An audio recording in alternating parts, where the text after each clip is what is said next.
Welcome to the Weekly Option, the podcast for people interested in trading stock options. Each week, we cover trade ideas and opportunities in the stock market right now. Whether you're a beginner, a professional, or just curious about options, this is the show for you. Let's get started. Welcome to the Weekly Option. This is episode 30 on October 5th, 2018. I'm your host, Eric. And in this week's episode, we will cover the trades from last week on Applied Materials, AT&T, and Exxon Mobil. And we discussed three new trades on Coty Inc., Transocean, and Anadarko Petroleum Company. It's always great to hear from listeners. So if you have any questions about the trades presented here or about your own positions, feel free to email me at eric@theweeklyoption.com. Once again, that's ERIC@theweeklyoption.com. Now, I've also created a short video series to teach you all the basics of option trading you'll need to be able to follow along with me on this show. You can visit our website and click on the videos tab to watch them, or visit our YouTube channel for the Weekly Option. The biggest news that caught my attention in the U.S. this week was the signing of a new trade agreement with Mexico and Canada to replace NAFTA and keep us out of a trade war with two of our largest suppliers and customers. In the world of commodities, transportation costs play a significant role in the economics, so making sure that your geographical neighbors still want to trade significant quantities with you is vital to a healthy economy. So very happy to see that trade agreement go through. And let's take a look at what happened in the markets this week. So the Dow Jones Industrial average finished the week hardly having changed. The index fell 11 points, which is less than 0.5%, ending the week at 26,447 points. The S&P 500 index fell roughly 1% or 28 points, ending the week at 2,885 points. As far as earnings go, there are 26 publicly traded companies listed as reporting quarterly earnings this upcoming week. On Thursday, we'll hear quarterly results from Delta Airlines, and on Friday, we will hear from several banks. Citigroup, JPMorgan Chase, Wells Fargo, First Republic Bank, and PNC Financial Services Group all will announce quarterly earnings on Friday, October 12th. So let's take a look at last week's trades and see how they performed. We'll start off, of course, with the covered call. We looked at Applied Materials, symbol AMAT, A-M-A-T, Apple, Mary, Apple, Thomas. Last week, when we looked at this trade, the stock was trading for $38.65. We looked at selling the November 39 call for $1.75, trying to capture a 5.43% return in 7 weeks. Now, this trade highlights the very thing I dislike the most in a covered call, and that's the fact that you're exposed to movements in the underlying stock. Applied Materials stock finished the week at $37.24, or $1.41 lower. Now, the call we sold also fell in value for 59 cents. So net, the trade can be closed out right now for a net loss of 82 cents a share. Now, given that this is a November trade, there's still lots of time on the clock. So what might we do? My first thought is to roll the strike of the short call position lower. That means buying back the call you just sold and selling a lower strike. So the way it would actually play out is you'd pay $1.16 for the November 39 call, locking in a 59-cent gain, and then you'd sell the November 38 strike for $1.51.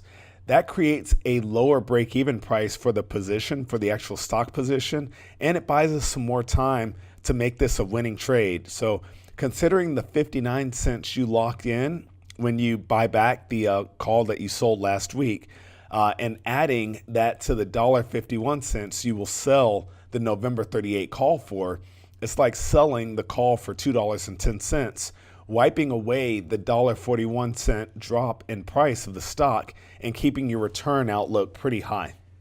Now let's take a look at the credit spread that we started on AT&T. So last week, AT&T, symbol T as in Thomas, the stock was trading for $33.58. We looked at selling the October 32.5 put spread for 16 cents, which of course gives us a maximum loss on the trade of 34 cents. Now, AT&T shares gained 51 cents over the week. So that means the put spread we sold is inherently even further out of the money. That's a great thing. So if you were to close out the spread right now by buying it back in, you would only gain a couple of cents due to the bid-ask spread. You'd have to cross the bid-ask. But given that the stock is moving in the direction we wanted, which is higher since we sold a put spread, I'd definitely stay in. This trade expires in 2 weeks. It's an October trade, so expiration is on October 19th. Keep an eye on the stock if you sold this one. You want that stock to finish at or above $33 per share. Of course, your break-even point is $32.85. So hopefully the spread finishes out of the money and we get to keep the premium, the 16 cents we collected when we sold the spread. Now, the final trade from last week was on Exxon Mobil, symbol XOM, X-Ray Oscar Mary. The stock was trading for $85.02 at the time. We looked at buying the October 84.5 call spread for 36 cents with a maximum gain of 14 cents, or roughly 39% in 3 weeks. Exxon stock finished the week 32 cents higher, which is a positive. That's a relatively small move, but remember, when we purchase debit spreads, we're buying in the money spreads. That means that if prices finish at the same price or better, we take home the full value of the spread. So we don't need big moves to win. We just need stock to stay the same or move up slightly if it's a call spread like this one is. So with the stock having moved up, our long call spread is more likely to remain in the money. There are 2 more weeks left in the spread, so if you close the trade today, crossing the bid-ask spread would actually cost you 5 cents. However, if you tried to enter this trade, the same trade again today, it's actually 4 cents higher, so that lets you know it's moving in the direction we want. The trade is working, so no need to exit. If prices stay right where they are today, in 2 weeks you lock in a 39% return, which is the amount that we planned on from the start of the trade. So not bad for 3 weeks of risk. Now, that's it for this week's trades, or last week's trades rather. And before we dive back into this week's trades, I want to mention something I mentioned last week. So this week's show, once again, is being sponsored by the Option Studio. Why do we make learning to trade options so difficult? Why don't we teach the things that are important, like where do you make money, where do you lose money, and what can you do to adjust the trade to limit losses and make more money? That's what you'll learn in the Option Studio. They are enrolling students in the beta group right now at a 75% discount. So head over to www.theoptionstudio.com. That's theoptionstudio.com to learn more about this deal. I will be the main teacher for the course, so if you like this podcast, you'll definitely love the training. And I should also acknowledge that the technology issues from last week have been resolved. So if you tried to join but couldn't get through, that issue has been fixed, thankfully. It's made for a long week, but looking forward to having as many of you as possible join the course, and it's going to be a lot of fun. We already have a few people going through week 1 right now. We'll be posting videos for week 2 in the next day or 2. So on to this week's trades. We'll start off like we always do with the covered call. I'm looking at a company called Coty Inc., symbol COTY, Charles Oscar Thomas Yellow. The stock is trading for $11.62, and I'm looking at selling the November 12 call for 62 cents, hoping for an 8.61% return in 6 weeks. Now, Coty is the maker of several household and beauty products, mostly focused around perfumes that sell under several high-end and luxury brands like Hugo Boss. The stock appears to be going a bit higher, so definitely hoping for the best with this covered call. If you're into covered calls, take a look at this one and check it out. Now, the credit spread for this week, we're looking at Transocean Limited, symbol RIG, RIG, that's Richard Isaac Gregory. Stock finished at $13.66 this week, and I'm looking at selling the October 13 put spread for 16 cents.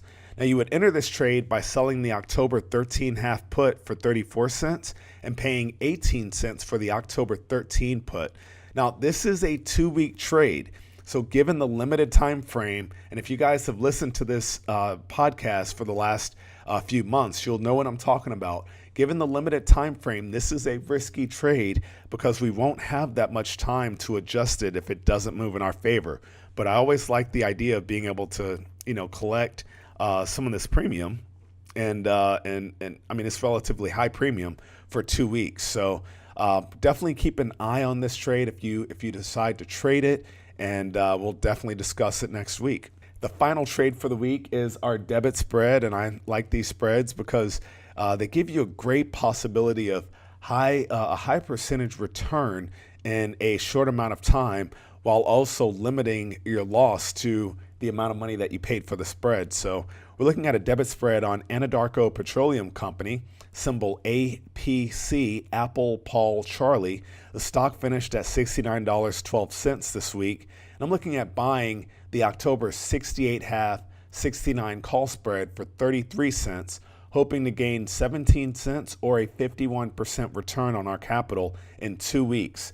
Now, the warning once again is that this is a 2-week trade, which makes it inherently a little more risky than if we had more time. But again, I like these trades, and the way I typically don't put as much capital behind a short-term trade like this, because I've certainly had them work against me in the past, and at times I swear them off and then I get brought right back in and I'll have one work, and then I forget my losses from previous times. So that's the warning. Having more time in a trade just gives you more time to make adjustments if the trade goes against you. So you can do more things to protect your capital. With the 2-week trade, you don't have that, so we're a little bit open. So that is it for this week. Thank you guys so much for listening, and look forward to having you join in on the show next week. Have a great week. Happy trading. Bye-bye. Thank you for listening to the Weekly Option Podcast. Please subscribe to our show and visit us at www.theweeklyoption.com. Disclaimer: there is a very high degree of risk involved in trading. The indicators and strategies described in this podcast are for educational purposes only and should not be construed as investment advice. For our full disclaimer, visit our website at www.theweeklyoption.com.